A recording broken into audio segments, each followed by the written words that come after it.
How are you warning the people of Fulan and Allan and this, don't listen to this person, don't talk to this person, don't do this person, and you don't even know ahkam related to najasa, tahara, and all these things. Sahih brothers. فَعَقِدُ شَيْءٍ لَا يُعْطِيهِ. One who doesn't have can't give. I will tell other brothers. One brother recently told me a story of where a brother was warning him about someone, telling him, don't listen to this person, don't listen to this person, don't listen to this person.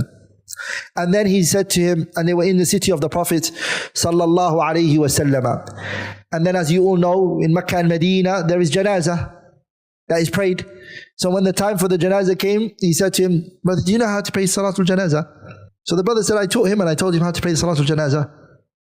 But you're talking about masail deep. Do you know, my brothers and sisters, warning against individuals and speaking against individuals? Not everyone from the scholars of hadith were doing it. There were elite group of people who were qualified to do that.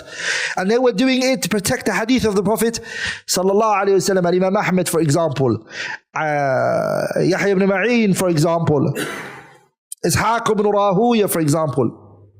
They were elite group of scholars. Abu Zur'at al-Razi, Abu Hatim al-Razi, Dara Qutni, rahimahullah.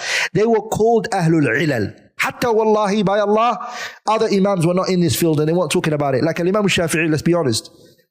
There were a group of scholars who were elite, this field was theirs, to identify narrators and what they got wrong and compare their narrations with other narrations. Yahya ibn Ma'in in his last days cried. And they said, why are you crying for Yahya ibn Ma'in? And he said, I'm crying because what? I'm crying because there's going to come a day where I have to stand in front of Allah and I have to respond and explain myself why I said any of these statements about any one of those people. I have to get an answer for it. Why I spoke about that narrator and that narrator and that narrator. I have to prepare an answer for it.